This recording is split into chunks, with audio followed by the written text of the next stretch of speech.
Assalamualaikum warahmatullahi wabarakatuh. Minggu ini kita memasuki pada metode asesmen atau penugasan. Jadi sebenarnya metode penugasan ini masih ada hubungannya dengan teori antrian yang sudah kita pelajari, gitu ya.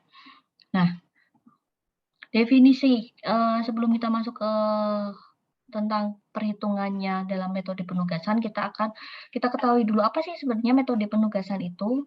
Metode penugasan atau asesmen itu biasanya disebut dengan metode Hungarian. Jadi di sini metode Hungarian itu merupakan metode untuk menentukan alokasi sumber daya ke suatu tugas tertentu ya, tetapi secara berpasangan. Jadi di sini one by one. Nah, masalah penugasan ini merupakan bentuk khusus masalah transportasi. Jadi tadi seperti yang saya jelaskan masih ada hubungannya dengan transportasi. Dengan N tempat asal dan dengan M tempat asal dan N tempat tujuan. Penyelesaiannya itu dipasangkan ya. Nah, kita langsung masuk ke prinsipnya. Jadi melakukan manipulasi terhadap matriks biaya yang diberikan. Ini sebenarnya tahapan-tahapannya. Operasi pengurangan elemen tiap baris dengan elemen minimum barisnya. Melakukan operasi pengurangan, mungkin kita lebih lebih jelasnya akan langsung ke kasus saja ya. Jadi prinsipnya tadi akan saya jelaskan per tahapannya. Kasus pertama adalah kasus pada minimasi. Jadi di sini ada kasus sebuah perusahaan pengecoran logam mempunyai 4 jenis mesin yang diberi nama M1, M2, M3, dan M4. Ya, ada mesin 1, mesin 2, mesin 3, dan mesin 4. Nah, setiap mesin ini mempunyai kapasitas yang berbeda dalam pengoperasiannya. Nah, dalam minggu mendatang, perusahaan itu mendapatkan pesanan untuk menyelesaikan 4 jenis pekerjaan job. Jadi ada job 1, job 2, job 3, dan job 4. Jadi sesuai ya, karena ini adalah berpasangan di sini. Biaya pengoperasian setiap pekerjaan oleh keempat mesin dapat dilihat pada tabel berikut. Jadi jika job 1 dikerjakan pada mesin 1, biayanya adalah 210. Dan seterusnya. Job 4 dikerjakan di mesin 4, biayanya adalah 190. Nah, langkah yang pertama sesuai dengan prinsip tadi, ya, kita hitung, kita cari dulu. Ini perbedaan antara maksimasi dan minimasi ya. Jika di minimasi, kita cari nilai terkecil pada setiap baris. Nilai terkecil pada setiap baris. Nah, nilai terkecil pada baris pertama itu berapa? Nilai terkecilnya adalah 130. Ya. Nilai terkecil kedua 140.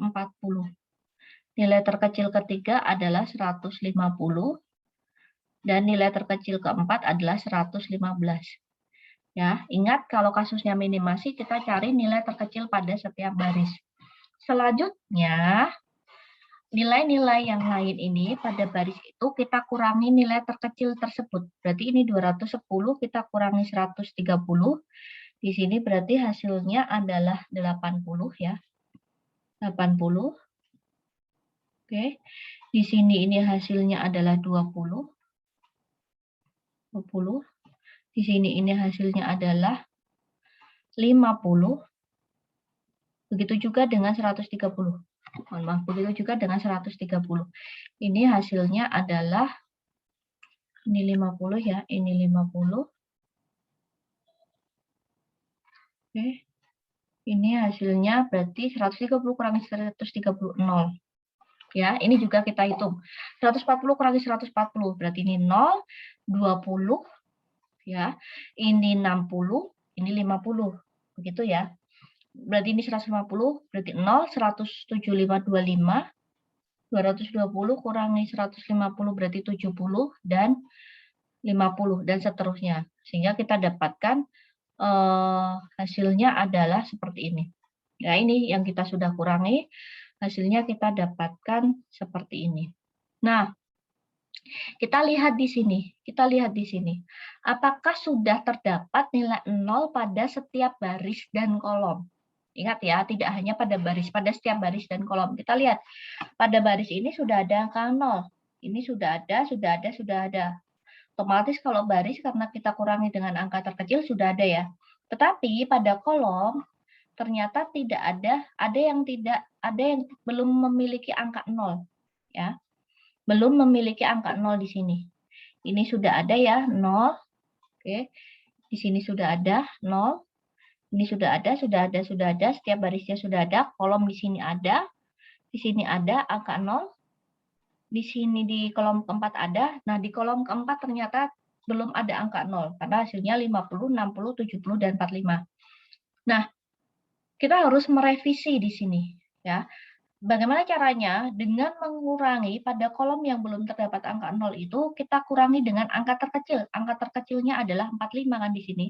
Berarti 50 kurangi 45, 5. Ini 60 kurangi 45, 15. 70 kurangi 45, 25.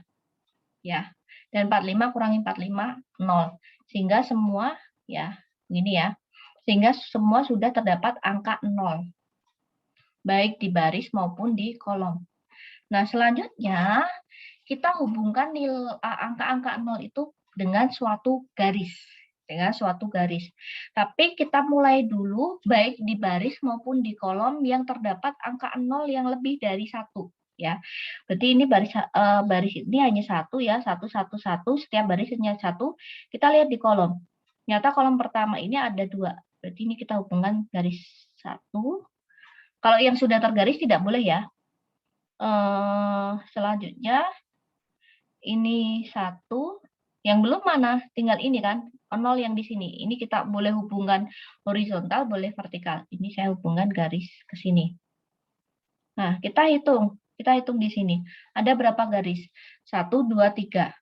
Nah, syarat optimal adalah jumlah garis ini sama dengan jumlah jobnya, jumlah job ataupun mesinnya. M sama dengan N. Ya, karena ini masing-masing job dan mesin ada 4, sedangkan garisnya baru ada 3, berarti ini belum optimal. Nah, syaratnya bagaimana agar optimal? Kita revisi dengan kolom yang tidak terlalui oleh garis. Ini kita kurangi dengan angka terkecil. Dan kolom sel ya, sel. Jadi di sini bukan kolom sel, revisi sel aja biar gak bingung sel. Sel yang terlalui oleh dua garis, oleh dua garis, kita tambahkan angka terkecil tersebut. Nah, kita lihat dulu yang tidak dilalui oleh dua garis. Ini kan ada 20, 5, 20, 15, 25, 25. Ya. Oke. Di sini ya, mohon maaf. Di sini ya. Nah, ini ada 20, 15, 25, 25. Ini yang tidak dilalui oleh dua garis. Ya. Selanjutnya, kita kurangi dengan angka terkecil. Angka terkecilnya tadi di mana? Angka terkecilnya adalah 15. Berarti di sini semua ini yang ada di kolom ini atau sel ini yang tidak terlalui oleh garis, itu kita kurangi dengan 15. Ya. Berarti ini 5, 0, 35, 35, 10, dan 10. Selanjutnya, angka yang dilalui oleh dua garis ini, ya, ini kita tambahkan dengan angka terkecil tadi. Berarti ini 60 kita tambahkan dengan 15, berarti di sini 85. Ya, 85 dan di sini 85 ditambah 15, 100. Kita tambahkan. Nah, kita lihat tadi garisnya itu oke. Tadi garisnya itu adalah kita hubungkan yang dua dulu ya, 1. Terus kita hubungkan di sini garis begini ya, garis begini dan begini. Sebenarnya sama aja sih, nanti hasilnya akan sama. Silakan kalian bisa hitung ketika garis yang kita garis bentuknya seperti ini dan ketika yang kita garis seperti ini, hasilnya akan sama. Nah, selanjutnya tabelnya menjadi seperti ini. Karena kita tambahkan kan tadi, itu berarti menjadi ya. Ini saya hapus dulu. Ini menjadi 95, ya, karena kita tambahkan nih 95, 85 ditambah 15, berarti di sini, mohon maaf ini ada salah ya, berarti di sini ini menjadi 100, ya, di sini menjadi 100. Oke, di sini kita kurangi tadi. Selanjutnya adalah kita tarik garis lagi. Kita hubungkan angka-angka 0 yang lebih dari 1 garis dulu. Berarti kan di sini ada 2 nih, kita tarik 1. Ada 2 lagi nih, kita tarik 2. Ada yang 2 lagi enggak? Ada yang 2 lagi? Ternyata ini ada 2 nih, di sini ada 2. Kita tarik lagi 3. Dan ini sisanya, kita tarik ke sini 4. Nah, jumlah garis dan jumlah yang akan kita pasangkan itu sudah sama. Berarti sudah 4, 4. Sehingga kita hanya tinggal memasangkan saja. Ya, atau menjadwalkan saja. Dimulai dari mana? Dimulai dari job yang job yang hanya bisa dilakukan pada satu mesin. Berarti pada baris yang hanya terdapat satu angka 0. Ya. Misalkan ini job 1, job 2, job 3, dan job 4. Nah, ternyata yang hanya dilalui angka 0 itu pada baris mana? Pada baris 4, job 4. Hanya bisa dikerjakan di mesin 2. Ya, ini kita pasangkan dulu. Oke, berarti mesin 2 sudah tidak bisa digunakan lagi. Mana lagi yang hanya ada satu angka 0? Ternyata job 3. Job 3 hanya bisa dikerjakan di mesin 1. Berarti mesin 1 dan 2 sudah tidak lagi. Mana lagi? Job 2. Job 2 tadi bisa dikerjakan di mesin 1 dan 3, tapi mesin 1 sudah digunakan job 3.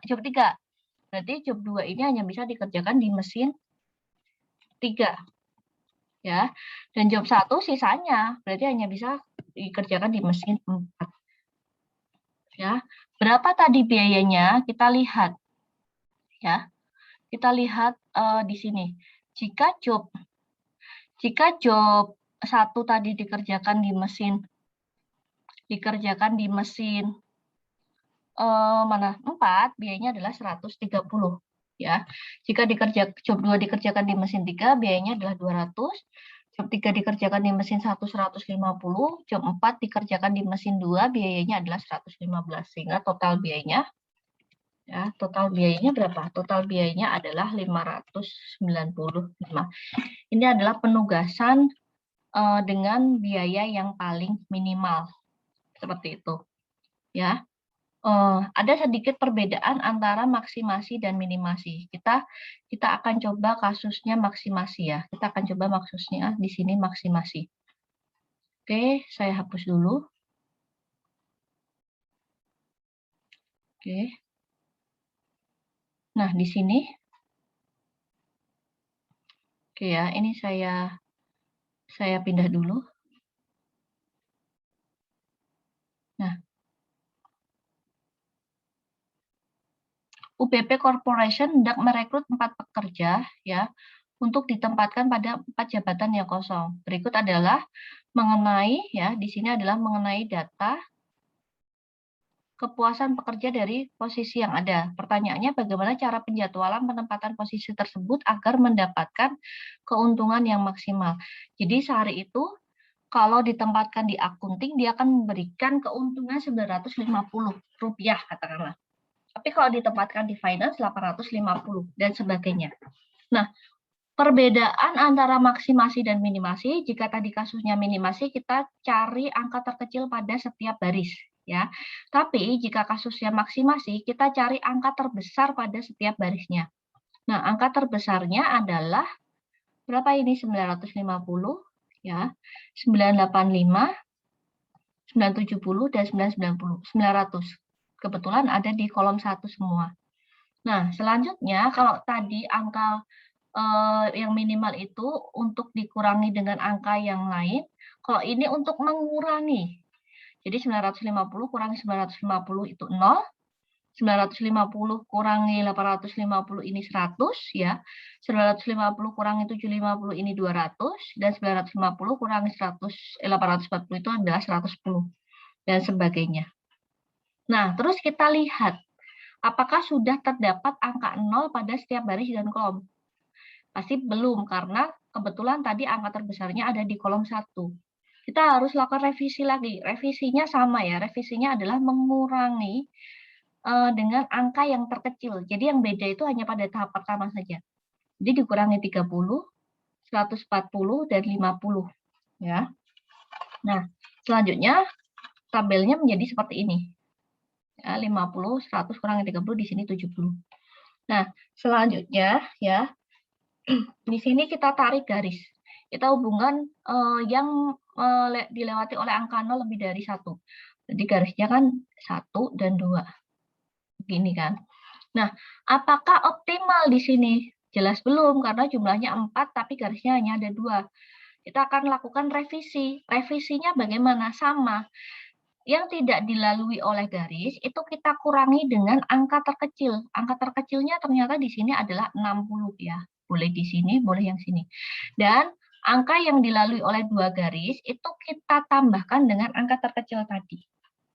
Ya, berarti di sini 70 kurangi 60, 10. 60 kurangi 60, 0. 60 kurangi 60, 0. Ya, ini dikurangi juga, pokoknya semua yang tidak dilalui kurangi 60, hasilnya adalah seperti ini. Dan yang dilalui kita tambahkan 60, yang dilalui oleh 2 garis. Selanjutnya kita tarik garis lagi. Ya, kita tarik garis lagi. Oke. Yang dilewati oleh angka 0 lebih dari 1. Ini 1, ya. Terus di baris ini lebih dari 1 juga, 2. Ada lagi nggak yang lebih dari 1? Di sini ya, ini 3. Nah, ini ada 1 nih. Ini bisa kita hubungan ke horizontal ataupun vertikal ya. Saya hubungkan, yang penting terhubung, 4. Nah, sehingga jumlah garis dengan jumlah job ini sudah sama. Sudah optimal artinya. Berarti penugasannya bagaimana? Sari akan ditempatkan di mana? Ali akan ditempatkan di mana? Ataya akan ditempatkan di mana? Dan Lani di mana? Kita lihat dulu petugas atau pekerja yang hanya bisa melakukan satu pekerjaan. Artinya petugas yang hanya terdapat satu angka 0 di baris itu, yaitu Ali ya. Ali hanya bisa mengerjakan akunting. Ini yang akan kita jadwalkan dulu, akunting. Berarti akunting sudah tidak bisa dikerjakan oleh yang lain. Selanjutnya mana lagi yang hanya bisa mengerjakan satu? Awalnya Ataya itu bisa akunting dan marketing, tetapi akunting sudah digunakan Ali. Berarti Ataya ini kita tempatkan di marketing. Berarti marketing sudah tidak boleh lagi. Mana lagi yang tidak boleh akunting dan marketing? Kita lihat Lani. Lani itu, oh belum ya. Oh, Lani. Kita lihat. So, Sari dulu ternyata. Sari itu hanya bisa mengerjakan akunting, marketing, dan engineer. Tapi akunting dan marketing sudah diberikan ke yang lain. Berarti Sari akan ditempatkan di engineer. Sisanya Lani karena lebih fleksibel, dia akan ditempatkan di finance. Berapa keuntungannya? Jika Sari ditempatkan di engineer, keuntungannya adalah 840. Jika Ali ditempatkan di akunting, keuntungannya adalah 985. Jika Ataya ditempatkan di marketing, keuntungannya adalah 770.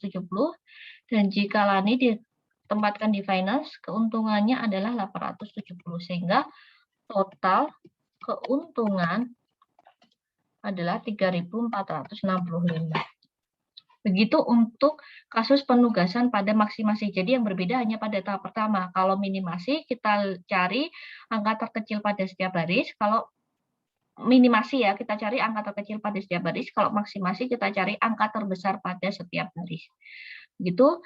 Nah, ada contoh lagi. Ini ya, silakan kalian bisa kerjakan soal-soal latihan ini agar lebih memahami. Untuk lebih jelasnya, kita nanti akan diskusi pada saat Zoom. Oke, kurang lebihnya mohon maaf. Wassalamualaikum warahmatullahi wabarakatuh.